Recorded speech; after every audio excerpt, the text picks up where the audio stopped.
Cześć! W tym filmie przejedziemy skuterem 700 km, zwiedzając północną Tajlandię, gdzie odwiedzimy niesamowite miejsca, wejdziemy do mrocznych jaskiń oraz na pionowe ściany niezwykłego kanionu, przy okazji pokonując fantastyczne górskie kręte drogi, by na końcu ruszyć pociągiem sypialnym do Bangkoku. Zapraszam!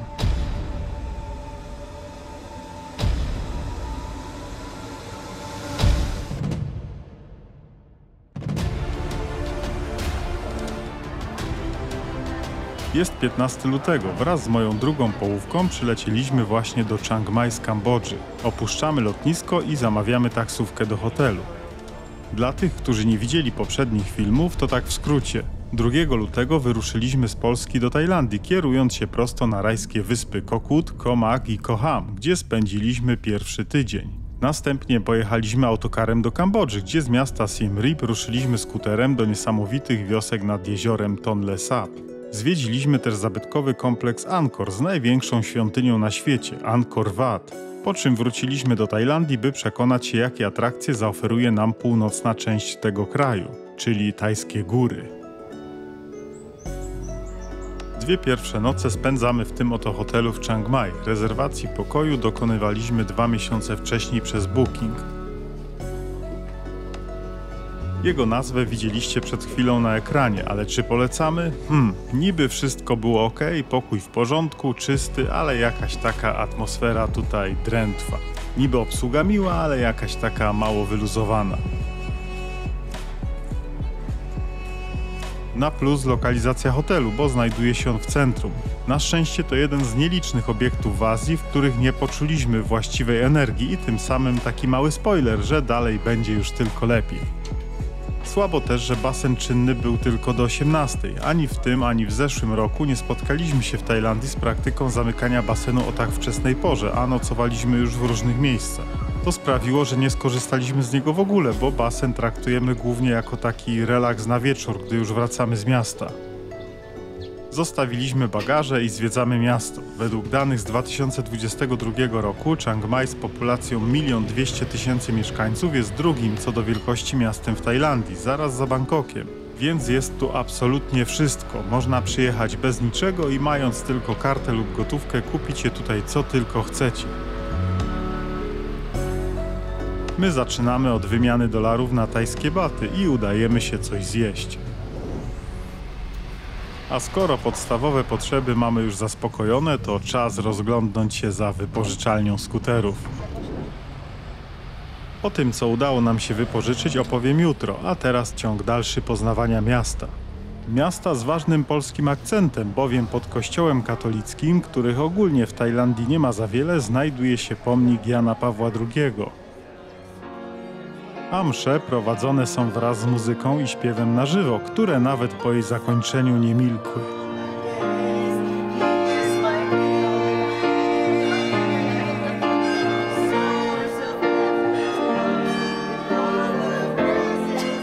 Chiang Mai w dosłownym tłumaczeniu oznacza nowe miasto, ale znacznie częściej można spotkać się z określeniem światowa stolica cyfrowych nomadów, czyli ludzi przyjezdnych pracujących zdalnie, którzy to podobno wyjątkowo upodobali sobie to miasto, wyjątkowo rozwinięte i nowoczesne, przyciągające niskimi kosztami życia z dużą ofertą przestrzeni coworkingowych. Z naszych obserwacji jest tu ogólnie bardzo dużo zagranicznych przyjezdnych. Miasto tętni życiem, ale czuć, że jest tutaj znacznie spokojniej niż na przykład w takim Bangkoku. A oto miejsce, gdzie podobno są najlepsze roti w mieście i zawsze jest do nich kolejka. Ten uliczny punkt od kilku lat otrzymuje rekomendację Michelin, co też potwierdza oficjalna strona.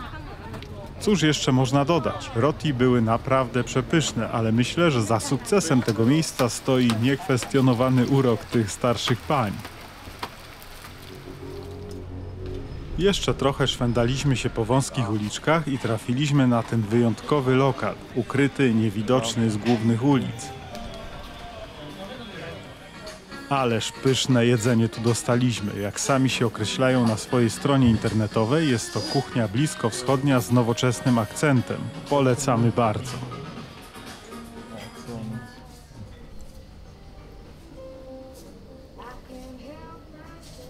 Wstaliśmy, zjedliśmy śniadanie i poszliśmy odebrać skuter z pobliskiej wypożyczalni. Zarezerwowaliśmy go wczoraj z odbiorem na następny dzień, bo tutaj powszechną praktyką jest naliczanie za każdy dzień, niezależnie od godziny odbioru i zwrotu, a nie za pełną dobę. Odwiedziliśmy wczoraj naprawdę wiele lokalnych wypożyczalni, bo jest ich tu dużo i to, co nas zdziwiło, to dość wysokie ceny, wyższe niż na wyspach. Chcieliśmy koniecznie coś większego niż popularne tu 125 i tam, gdzie ceny były, powiedzmy to, akceptowalne, to nic już nie było, a tam, gdzie wybór był, to z kolei ceny jak na Tajlandię bardzo wysokie. Za Hondę PCX 160, taką jak ta, którą właśnie jedziemy, chcieli nawet 500 batów za dzień.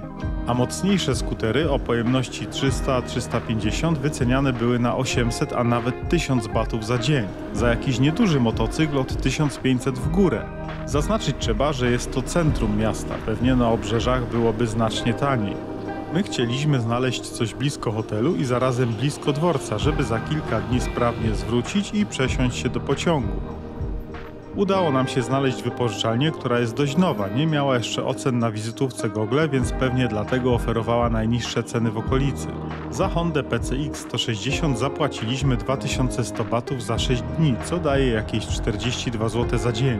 W zeszłym roku na Krabi mieliśmy dokładnie taki sam model jeszcze taniej, więc to też żadna okazja, a tutaj 160 cm3 to takie minimum, jeśli chce się mieć trochę frajdy z jazdy poza miastem, bo wzniesień i zakrętów to tutaj nie brakuje, co już chyba dobrze widać.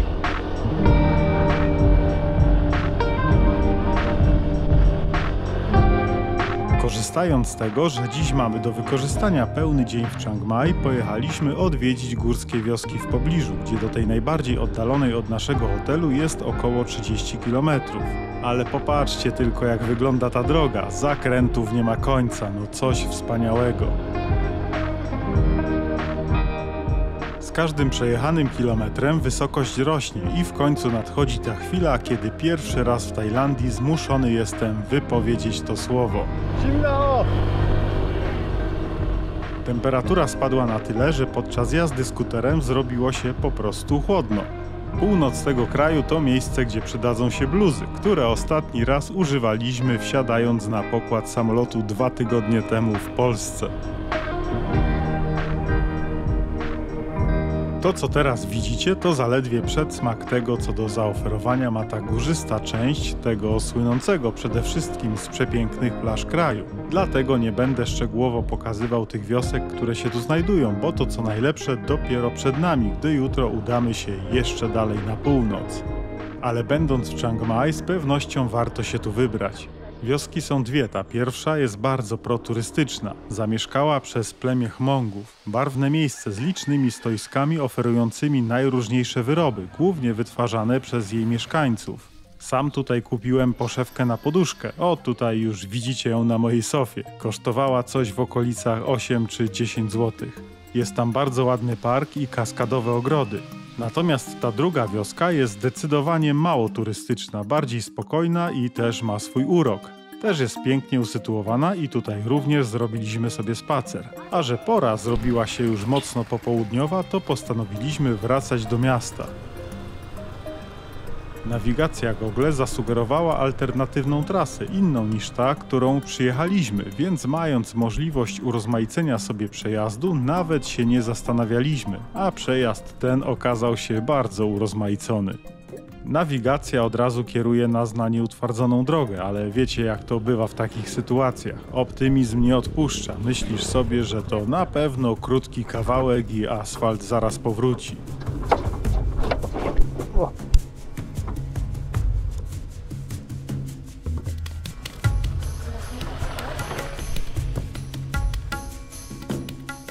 Kilometry jednak mijają, warunki robią się coraz ciekawsze i gdy głos rozsądku podpowiada ci, żeby może zawrócić, to od razu sobie racjonalizujesz, że przecież już tyle przejechaliśmy, więc ten asfalt musi być za kolejnym zakrętem. No, nie musi i nie było go, aż nie zjechaliśmy z tych gór.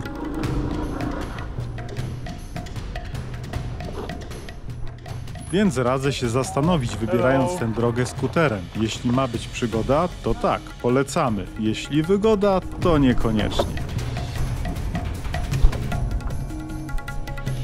Jest asfalt!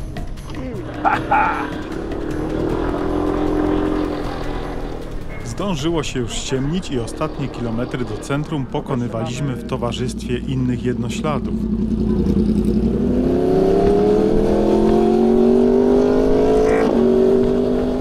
Zrobiliśmy się już bardzo głodni, a tak się zdarzyło, że akurat odbywał się jakiś festiwal street foodów. To jest wspaniałe w tej kulturze, że raczej nikt w założeniu nie chce ci tutaj zaserwować jakiegoś dziadostwa, patrząc jedynie na zysk, co na przykład ma miejsce na niektórych kiermaszach świątecznych. Z pewnością na tym w Krakowie, z którego już dawno się wyleczyłem. Tutaj jest zupełnie inaczej. Dla takiego taja zrobienie byle czego, co mogłoby nie smakować klientom, to poniekąd pewne upokorzenie dla niego, taka utrata twarzy. Tutaj przede wszystkim starają się, by to klient był ukontentowany, a zysk jest niejako przy okazji. Powiem tyle. Dawno tak nie ubolewałem nad tym, że mój żołądek nie może być większy. Wszystko było absolutnie przepyszne, a ceny niskie, niekiedy wręcz śmiesznie niskie za tak dobre rzeczy. Gdy wracaliśmy wąskimi uliczkami do pokoju, to zza rogu najpierw wyłaniały się nasze brzuchy, później reszta ciała. Idealnie zakończyliśmy nasz ostatni wieczór w Chiang Mai, a rano po śniadaniu zapakowaliśmy się z plecakami na skuter i ruszyliśmy dalej ku przygodzie, dalej na północ w jeszcze większe góry.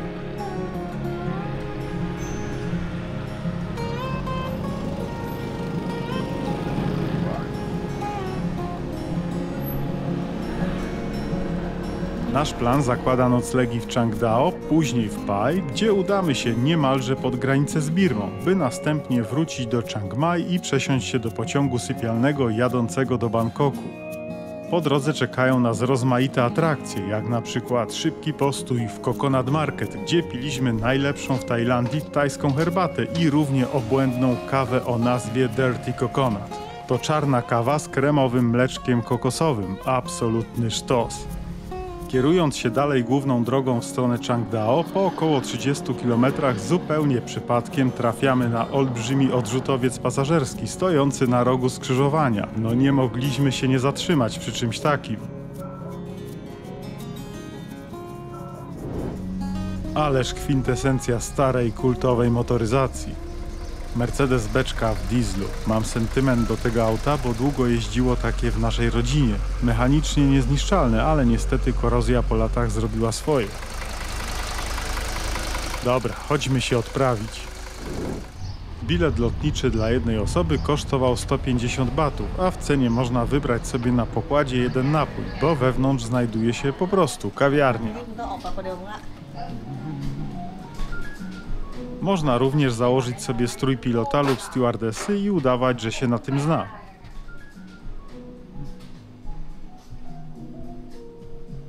Przy odrobinie szczęścia może nikt nie zauważy brakujących wolantów. Pewnie znajdą się tacy, co powiedzą, że to trochę kiczowate miejsce, ale co będę ściemniał, no kurde, nam się podobało. Wokół samolotu ulokowanych jest kilka restauracji, hotel oraz taki oto odwrócony domek. Coś mi się wydaje, że jakiś Taj musiał być na Krupówkach i się zainspirował.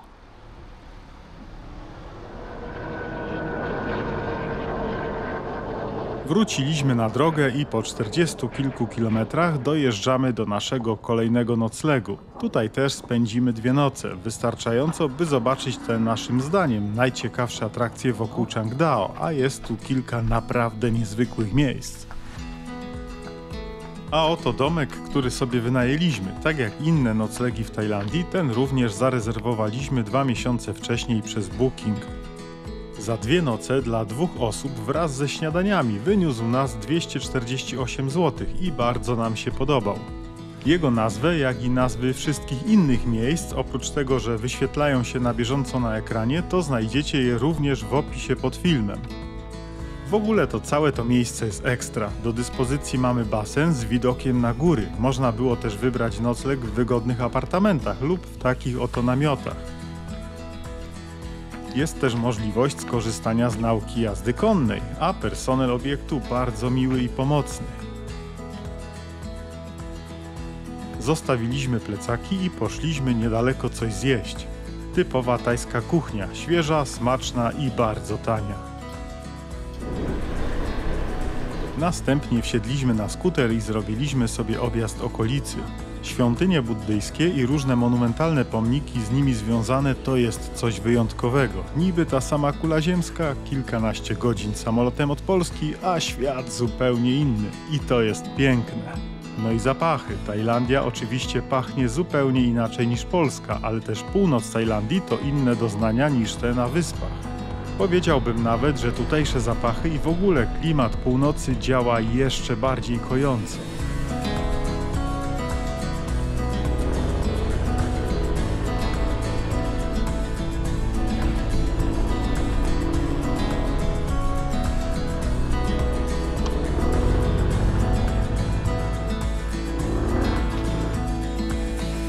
Na zachód słońca wybraliśmy się do przepięknego miejsca. To niezwykła restauracja z widokiem na szczyt Doi Luang, który jest trzecim najwyższym szczytem w Tajlandii, osiągającym 2175 metrów nad poziomem morza.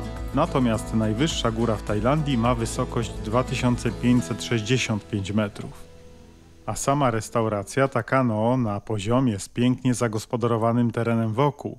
Oczywiście ceny też adekwatne do tej oprawy. Za te 2 dania i kawę zapłaciliśmy 400 batów.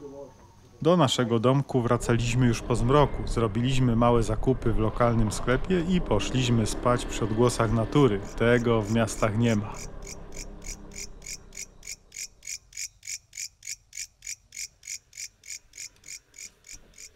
Cudownie się spało, a zaczynać dzień tutaj to jedna z tych chwil, gdy myślisz sobie, że życie jest piękne. Niestety film nie jest w stanie oddać tej rzeźkości powietrza o poranku, ale ja doskonale pamiętam to uczucie. Wspaniałe. Choć w nocy temperatura spadła tu na tyle, że było wyraźnie czuć różnicę pomiędzy południem Tajlandii. Leniwa kawa na tarasie, poranna toaleta i idziemy na śniadanie, którego nie wyobrażaliśmy sobie tutaj inaczej niż na zewnątrz i tak też mamy przygotowany stolik.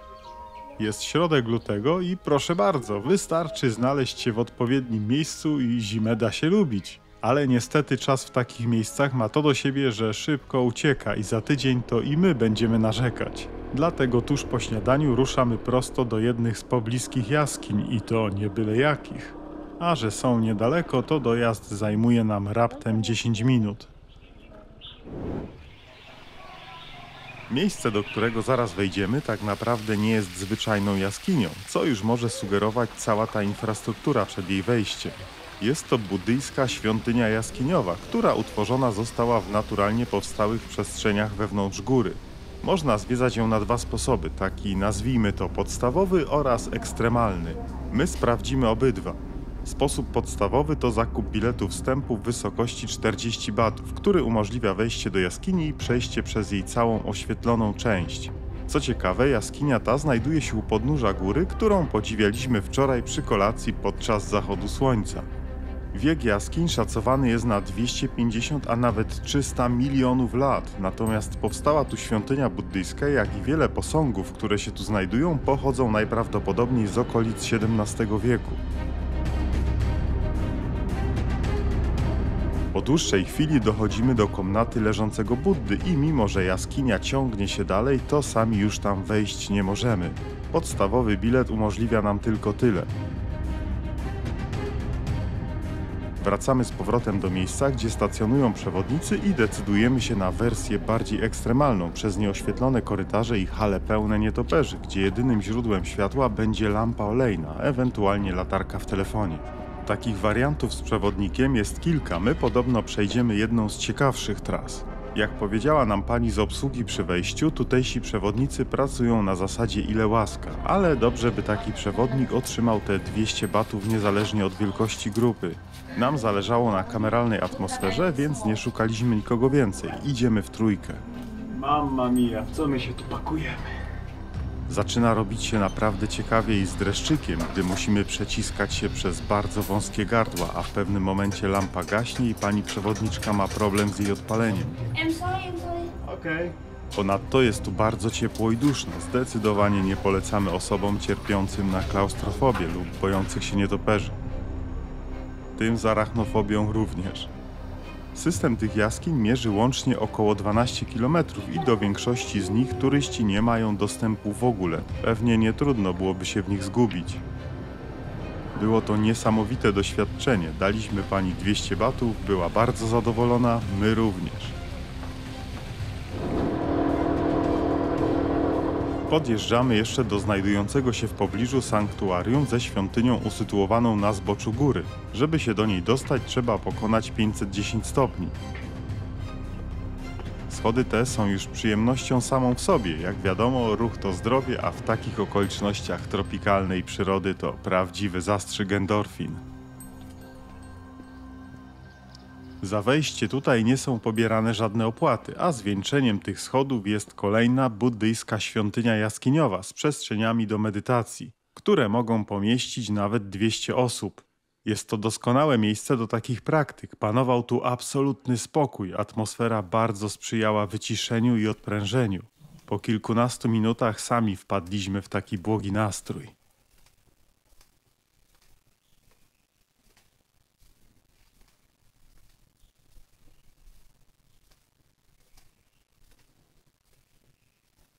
Ale w końcu chęć odkrywania okolicy wzięła górę, wróciliśmy na parking i ruszyliśmy dalej.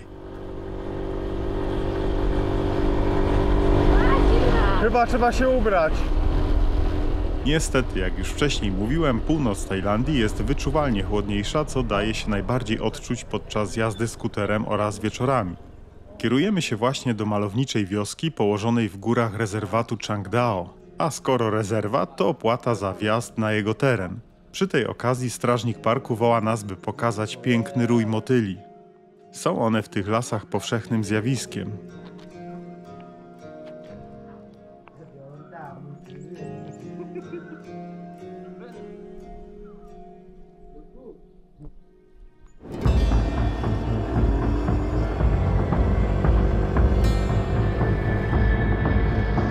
Oprócz samych motyli, sporym zaskoczeniem była dla nas cena za wjazd do tego rezerwatu, po 400 batów od osoby i jeszcze 30 za skuter. Byliśmy już w wielu rezerwatach, zwłaszcza podczas zeszłorocznego pobytu w Tajlandii, ale z tak wysoką opłatą się jeszcze nie spotkaliśmy. Było to tym bardziej zaskoczeniem tutaj na północy Tajlandii, gdzie ogólnie ceny są niższe. Ceny były podane na oficjalnej tablicy przed budką strażników i co jest oczywiście normalne w takich krajach, Tajowie płacą znacznie mniej, w tym przypadku raptem 30 batów, czyli prawie 14 razy mniej. Oczywiście nie mówię tego, żeby się pożalić, że drogo czy coś takiego, tylko jako taką ciekawostkę, zaskoczenie cenowe w kraju, który jest ogólnie tani i bardzo przystępny pod tym względem.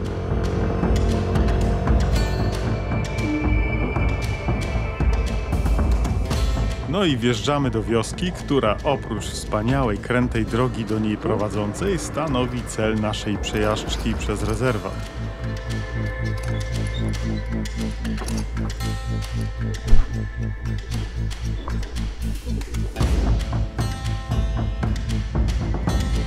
Te górskie tajskie wioski są przepięknie położone, zawsze gdzieś na górze, a nie w dolinach jak u nas. Pewnie dlatego, że tutaj nie ma problemów z wjazdem zimą, bo ich po prostu nie ma.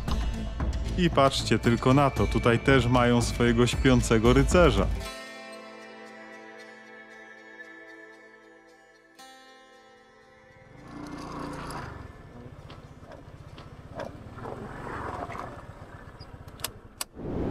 Obowiązkowym miejscem, jakie trzeba odwiedzić będąc tutaj, jest ten taras. Jeśli lubicie kawę, to koniecznie musicie poprosić o taki zestaw do samodzielnego parzenia. No klimat jest jedyny w swoim rodzaju. Cudowne miejsce. Oprócz tego zamówiliśmy jeszcze 2 dania z kurczakiem oraz mrożoną herbatę. Za wszystko łącznie wyszło 350 batów. A gdyby ktoś chciał spędzić tutaj noc, to wioska ta oferuje najróżniejsze opcje noclegowe.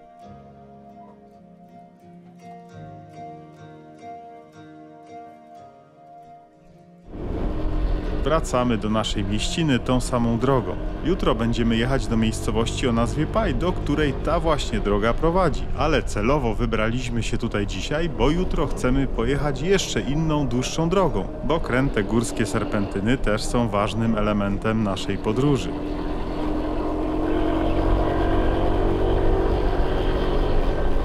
Po opuszczeniu rezerwatu podjeżdżamy pod jeszcze jedną świątynię. Wszystkie, które dziś odwiedziliśmy, są świątyniami buddyjskimi, ale jakże indywidualnymi. Każda z nich wraz z całym tym otoczeniem w postaci monumentalnych pomników jest oryginalna i niepowtarzalna. Wiem, że dla wielu przyjezdnych z Europy miejsca te mogą wydawać się kiczowate, ale pamiętajmy, że jesteśmy tu gośćmi. To kultura Azji, w której takie miejsca odgrywają ważną rolę i należy to uszanować. Choć to, co zapada w pamięci po odwiedzeniu tego konkretnie kompleksu, to seria odważnych, dla niektórych może nawet dość szokujących rzeźb. To jeszcze nie te. Uwaga, zaraz nastąpi zmiana klimatu. Cała ta scena w dość dosadny sposób ma obrazować odpowiednik naszego piekła według szkół m.in. hinduizmu i buddyzmu. Nazywa się to Narakę, miejsce męki, gdzie grzesznicy są dręczeni po śmierci. Co ciekawe, do takich miejsc Tajowie przyprowadzają swoje dzieci, by unaocznić im, co czeka ich po śmierci, gdy nie będą dobrymi ludźmi. Bo na tym opierają się główne założenia buddyzmu, na dobroci i miłości, a tego typu szokujące rzeźby stanowią pewnego rodzaju ostrzeżenie przed chęcią zboczenia na złą drogę. To dzisiejsze słońce zachodziło, ale coś jakby niepośpiesznie, więc zdążyliśmy jeszcze do równie eleganckiego jak wczorajsze miejsca stworzonego, by ten zachód podziwiać. Nie wiem, czy zwróciliście na to uwagę, ale bardzo nam się to podoba, że od kiedy wyjechaliśmy z Chiang Mai, to w odwiedzanych przez nas miejscach jest bardzo mało ludzi, niekiedy prawie w ogóle. Słońce zaszło, a my udaliśmy się na relaksacyjny masaż. W Tajlandii absolutnie standardową praktyką jest mycie stóp przed masażem. Wszyscy chodzą w japonkach lub klapkach i normalne jest, że stopy są najzwyczajniej zakurzone. Tutaj widzicie cennik i nazwę miejsca. Reszty już nie nagrywałem, ale polecamy. Masaże w Tajlandii to też ważny element tutejszej kultury. Są świetne i niedrogie. Za godzinny masaż zapłaciliśmy po 350 batów. Oczywiście zostawiliśmy też napiwek, bo to dobry gest, jeśli z takiego masażu jesteśmy zadowoleni. I skoczyliśmy jeszcze na skromną kolację.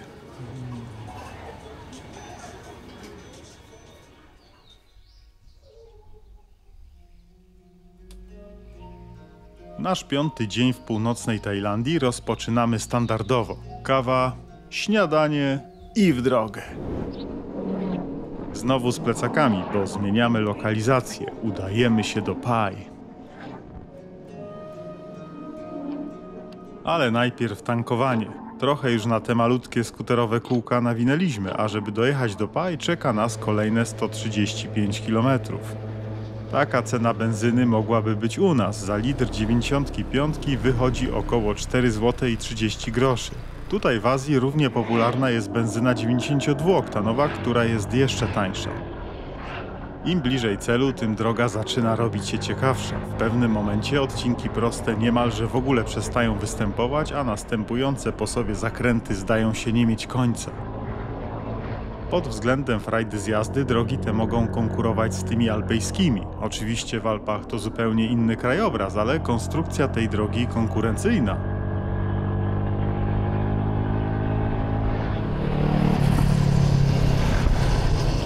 Po tym jak wyprzedza nas 2 motocyklistów, to i we mnie budzi się uśpiony od listopada motocyklowy duch.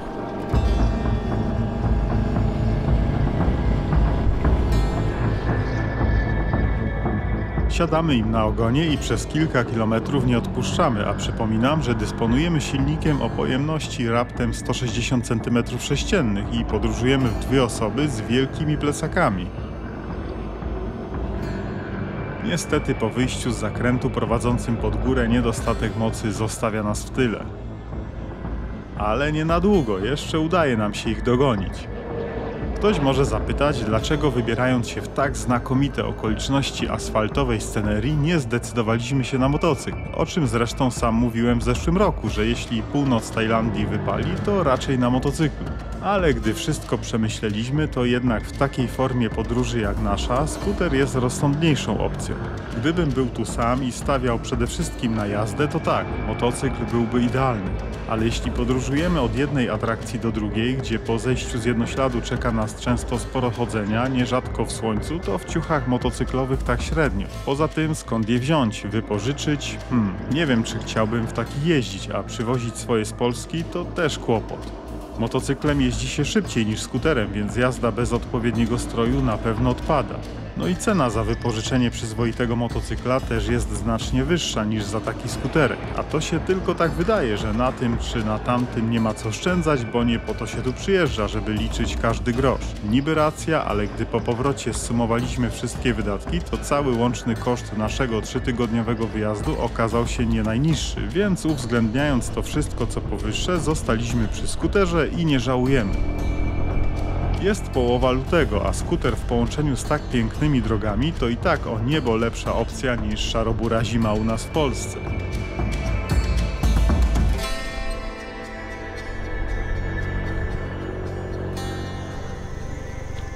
Podjeżdżamy do naszego noclegu w Pai, w którym spędzimy kolejne 2 noce i zarazem ostatnie na północy kraju. Jest on też najtańszym noclegiem z całego naszego wyjazdu, bo jedna noc wyniosła w okolicach 30 zł od osoby za ten oto domek z hamakiem na werandzie. Skromny, ale z jakże dobrą energią. Jest toaleta z częściowo otwartą łazienką, a na terenie obiektu do dyspozycji mamy klimatycznie urządzoną część wspólną. Czego chcieć więcej? No może tylko coś do jedzenia. To też tu jest, ale my jedziemy zobaczyć, co ma do zaoferowania okolica. Trafiamy na taką oto lokalną kuchnię, która swoim naturalnym wystrojem pozbawionym niepotrzebnego prestiżu i próżnej elegancji kupuje nas. Ucieszona naszą obecnością właścicielka od razu bierze się za gotowanie.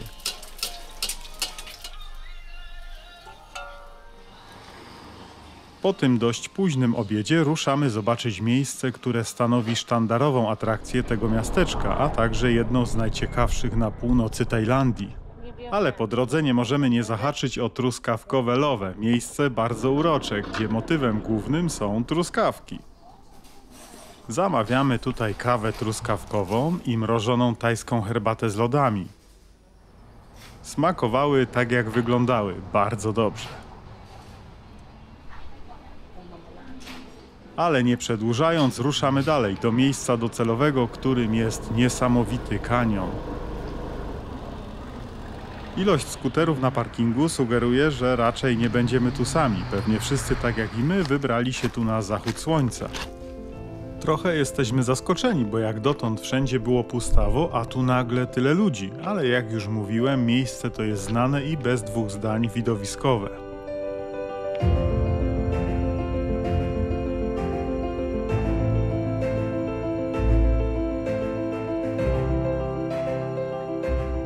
Kanion kształtował się przez dziesięciolecia w wyniku zjawisk naturalnych poprzez erozję ziemi, której spora część zapadała się będąc niszczoną i wypłukiwaną przez deszcze.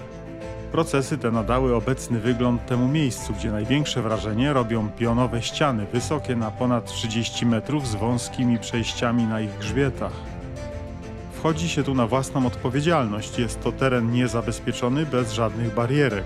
Z pewnością przydadzą się pełne, wygodne buty, a odzież lepiej ubrać taką z tych gorszych, bo chcąc pokonać któryś z bardziej wymagających fragmentów, na pewno czyści stąd nie wrócicie.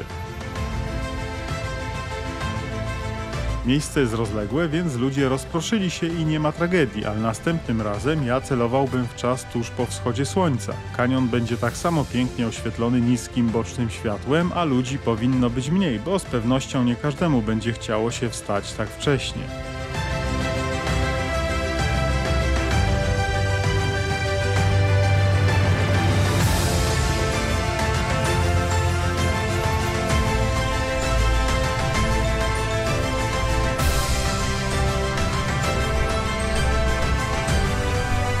A tak przy okazji, to podczas tej podróży robiłem też wiele zdjęć. Te znajdziecie na moim instagramowym profilu, do którego obserwowania serdecznie zapraszam.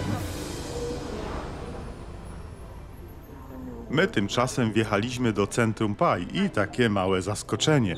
Już wiemy, skąd się wzięło tyle ludzi w kanionie. Nasz nocleg mamy poza centrum i wydawało nam się, że Pai to trochę taka dziura, którą turyści omijają, ale nic bardziej mylnego. W centrum tętni życie, na każdym kroku czuć zielsko, bo jak wiadomo, marihuana w Tajlandii jest legalna od 2022 roku. Okay, how much is that? 100 baht.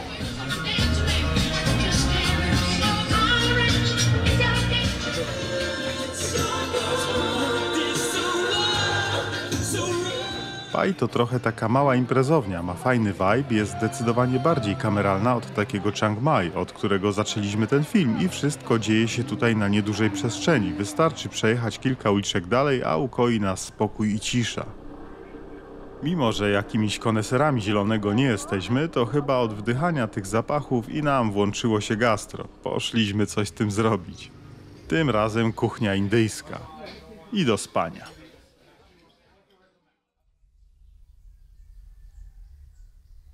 I to są jedne z najlepszych poranków. Żaden hotel nie jest w stanie zapewnić takiego błogostanu. Wyjątkowe doznania daje też prysznic w takiej częściowo otwartej łazience, zwłaszcza tu na północy, gdzie późną porą robi się bardzo chłodno, a gorący prysznic w takich warunkach to doznanie przypominające trochę kąpiel w gorących źródłach zimą.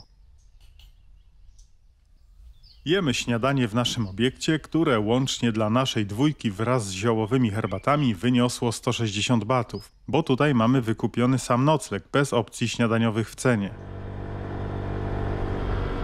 Dziś jedziemy do najbardziej oddalonego na północ punktu naszej podróży. Można powiedzieć, że to taki róg Tajlandii, bardzo blisko granicy z Birmą. Naszym celem jest jaskinia. Tym razem będzie ona naprawdę ogromna, wewnątrz której popłyniemy łodzią. Sama droga do tej jaskini, jak to w tajskich górach, nie zawodzi. Oj, daje ona dużo frajdy z jazdy.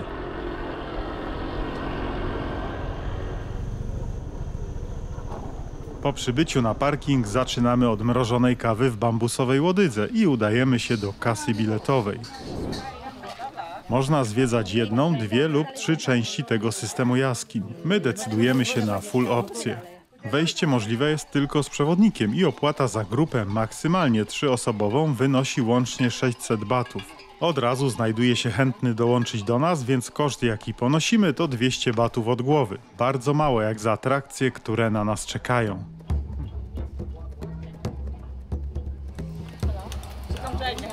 Tutaj również wykorzystuje się lampy olejne, ponieważ w jaskini brak jest elektryczności. Czas jaki spędzimy wewnątrz to niewiele ponad godzinę.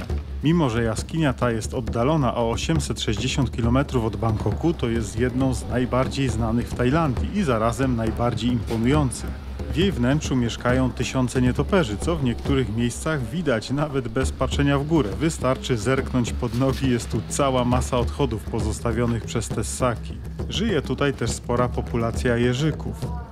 To, co będziemy zwiedzać, to tak naprawdę system połączonych ze sobą 3 jaskiń, ale dla uproszczenia będę mówił po prostu jaskinia jako całość, żeby niepotrzebnie nie komplikować. W jednej z nich znaleziono trumny z drewna tekowego, które mają około 1000–1400 lat. Odkryto, że jaskinie były zamieszkiwane przez człowieka nawet 9700 lat przed naszą erą. Jednak niektórzy naukowcy twierdzą, że mogło to być jeszcze wcześniej, 40 000 lat przed naszą erą. Głośnym odkryciem było znalezienie tu ludzkiego szkieletu liczącego ponad 20 000 lat. Ale nie jest to najstarsze tego typu znalezisko w Tajlandii. W lutym 2025 roku, czyli w tym miesiącu, w którym my byliśmy, ogłoszono jeszcze bardziej niesamowite odkrycie w innej tajskiej jaskini – szczątki dziecka sprzed 29 000 lat. Dużą atrakcją są tu bambusowe tratwy. Płynąc z nimi wrażenie robi ogromna ilość ryb. Co ciekawe, przez jaskinię przepływa rzeka. W miesiącach bardziej deszczowych, gdy jej poziom jest wyższy, organizowane są spływy kajakami, podczas których możemy przepłynąć całą jaskinię. My weszliśmy z jednej strony, tam gdzie woda wpływa do wnętrza, a dopiero wewnątrz czekały tratwy. Wysoki na prawie 50 metrów otwór przed nami to wyjście jaskini, którędy rzeka wypływa.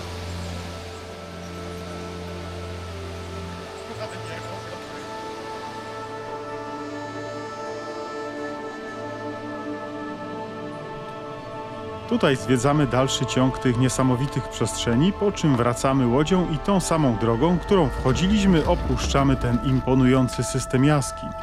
Było to wspaniałe doświadczenie, naprawdę warto się tu wybrać, będąc na północy kraju.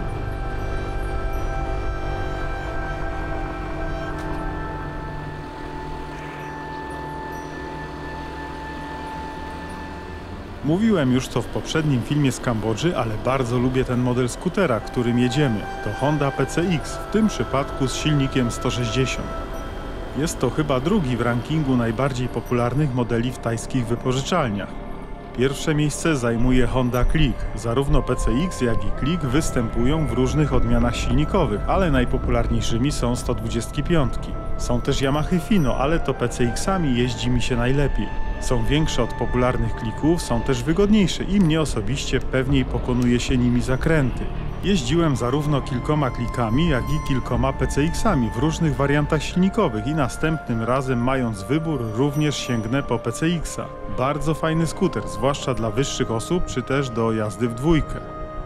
A jakie wymagania trzeba spełnić, by móc legalnie jeździć skuterem w Tajlandii, mówiłem w tym filmie. Zapraszam do oglądania tych, którzy szukają niezbędnych porad, wybierając się do tego kraju pierwszy raz.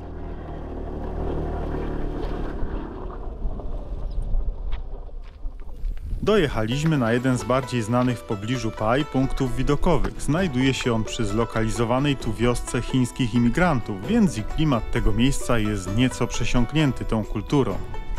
Rozciąga się stąd piękna panorama na ów wioskę oraz na centrum Pai w oddali. Miejsce to polecane jest zwłaszcza na wschody słońca, gdy dolinę wypełniają poranne mgły, pięknie oświetlone przez wyłaniające się zza gór słońce.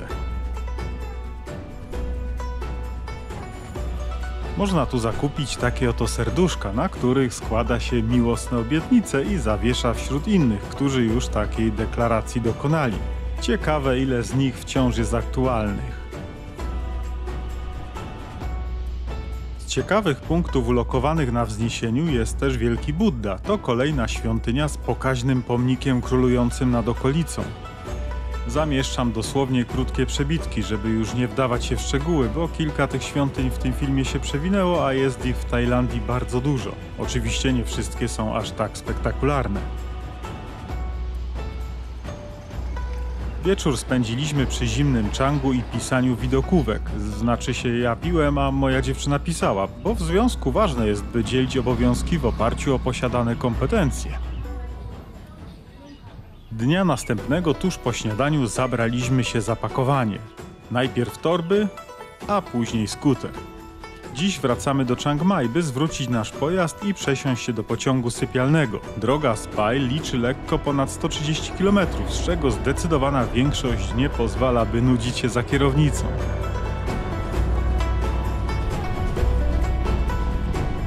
Moja druga połówka miała już trochę dość tych zakrętów, ale ja ani trochę. Z łezką wokół żegnałem północną część Tajlandii. Spędziliśmy tu piękne chwile.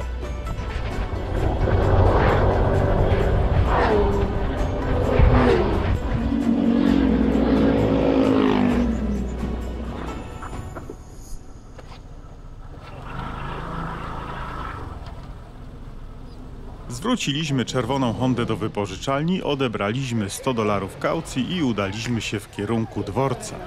Zrobiliśmy tym skuterem niecałe 700 km, a że rozbiło się to na 6 dni, to nie było to nic męczącego, mimo wielu kilometrów pokonywanych z bagażem.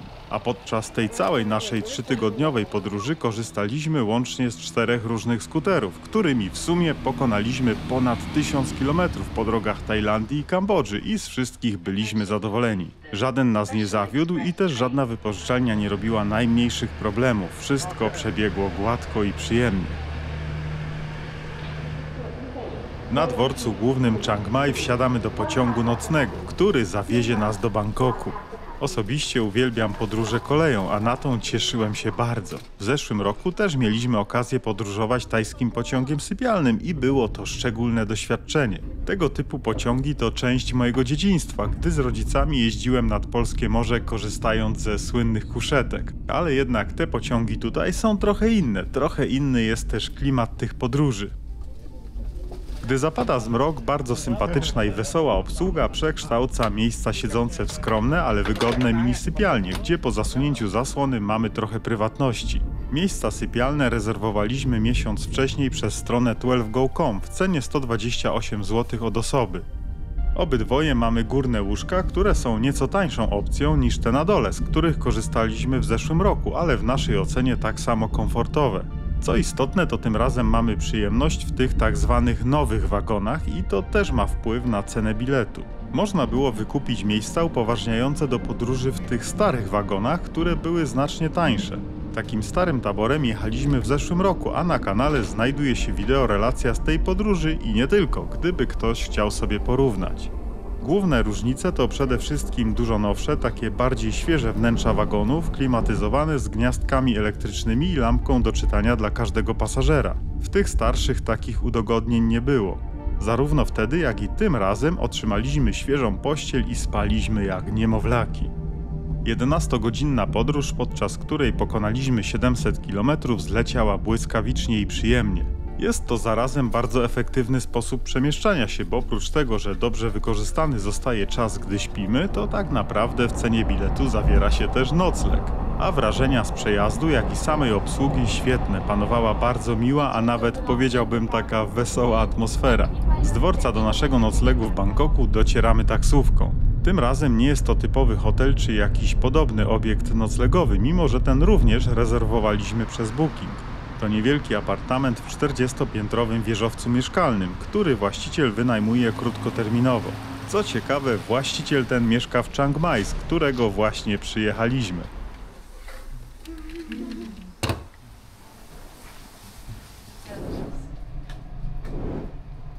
Nasze lokum mieści się na 12 piętrze, a za nocleg na 2 doby dla 2 osób zapłaciliśmy łącznie 622 zł. Cena może nie najniższa, ale zawiera pewien bonus, na którym nam zależało. To dostęp do basenu typu Infinity Pool, znajdującego się na 30 piętrze, w którym relaks był idealnym zwieńczeniem naszej kilkunastodniowej podróży. Mogliśmy również korzystać z siłowni znajdującej się piętro wyżej, ale jednak basen wygrał. Zwłaszcza, że woda w nim była bardzo przyjemna, a nie jest to regułą. W większości tego typu basenów woda bywa dość zimna, niekiedy zbyt zimna, by można było się po prostu zrelaksować. Dlatego warto czytać opinie innych gości przed dokonaniem rezerwacji. Za minus można uznać to, że otrzymaliśmy tylko jedną kartę, którą mieliśmy zostawioną w skrytce na dole, a bez niej nie tylko nie dostaniemy się do pokoju, ale też nie skorzystamy z windy, gdybyśmy chcieli się rozdzielić. Karta umożliwia wybranie tylko 2 pięter, tego na którym znajduje się nasz apartament i tego z dostępem do basenu i siłowni. Żeby dostać się na ostatnie 40 piętro, wykorzystaliśmy okazję, że ktoś akurat na nie jechał. Można też iść schodami awaryjnymi. W ten sposób udało nam się dostać na dach, trochę nielegalnie, ale widoki w nocy były warte tego ryzyka.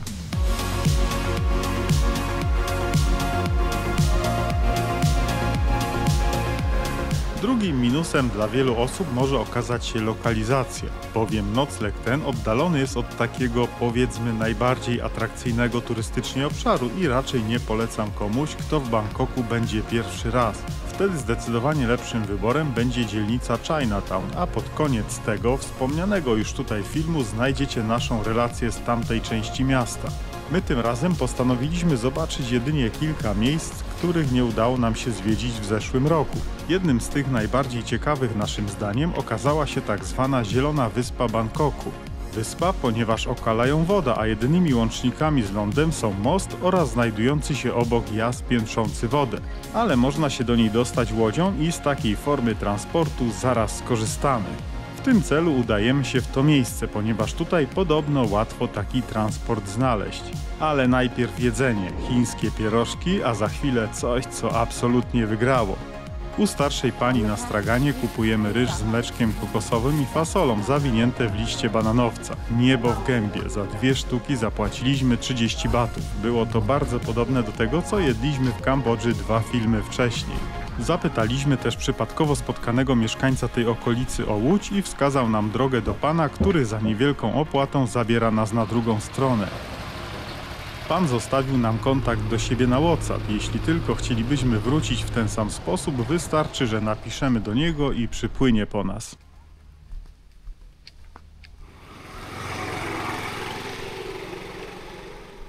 Po wejściu na tę wyspę momentalnie zapominamy, że znajdujemy się w gigantycznej metropolii. To spokojna, zielona enklawa w środku Bangkoku, zamieszkała w sporej części przez biedniejszą społeczność. Panuje tu absolutny spokój i taki klimat rybackiej wsi gdzieś daleko za miastem. Miejsce to jest polecane na rowerowe przejażdżki. Można również wypożyczyć kajak i przepłynąć kilkoma kanałami, które się tu znajdują. Bez 2 zdań miejscówka ta nas zauroczyła. ห่วงเราเข้าบ้าน Udaliśmy się również do Bansha Kipki Park, który znajduje się niedaleko słynnego parku Lumpini, w którym byliśmy w zeszłym roku i w naszej opinii ten jest ciekawszy. Na pewno warto odwiedzić obydwa. Tradycyjnie już nie odpuściliśmy sobie przejażdżki typowym autobusem komunikacji miejskiej. Wyglądają one jak totalne gruzy i zawsze wywołują u nas banana na gębie.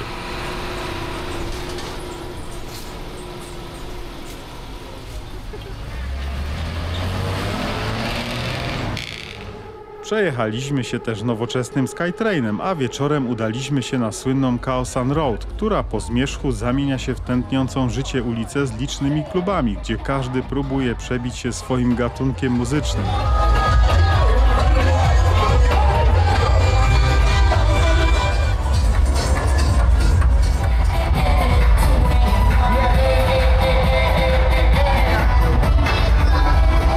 Chyba jestem już za stary na to, żeby wytrzymać w takim miejscu więcej niż kilkanaście minut. Ukojenie przynosi wizyta w salonie masażu, a później kolacja w typowym street foodzie gdzieś na uboczu. I w końcu nadchodzi ten dzień, gdzie bardzo wczesną porą musimy udać się na lotnisko. Do Polski wracamy w ten sam sposób, jak przylecieliśmy, czyli z przesiadką w Szardży, lecąc liniami Air Arabia, gdzie przed startem puszczana jest z głośników modlitwa do Allaha. Allahu Akbar. Allahu Akbar. Subhana alladhi sakhkhara lana hada wa ma kunna lahu muqrinin. Cabin crew take your seats, we'll take off. No, ciekawe doświadczenie, a poza tą dziwną praktyką wszystko przebiegło bardzo dobrze. Więcej szczegółów, jak i same koszty biletów lotniczych podawałem w tym filmie. Zapraszam, kto nie widział. Zapraszam też do oglądania innych filmów z Tajlandii. Znajdziecie je w zakładce playlisty na moim kanale. Jest tam film z poradami dla wybierających się tu pierwszy raz oraz 2 filmy z Kambodży, do której bardzo łatwo dostać się z Tajlandii. My tymczasem wylądowaliśmy w Krakowie, gdzie szarobura zima wciąż trwała, kończąc tym samym naszą 3-tygodniową podróż pełną pięknych wspomnień.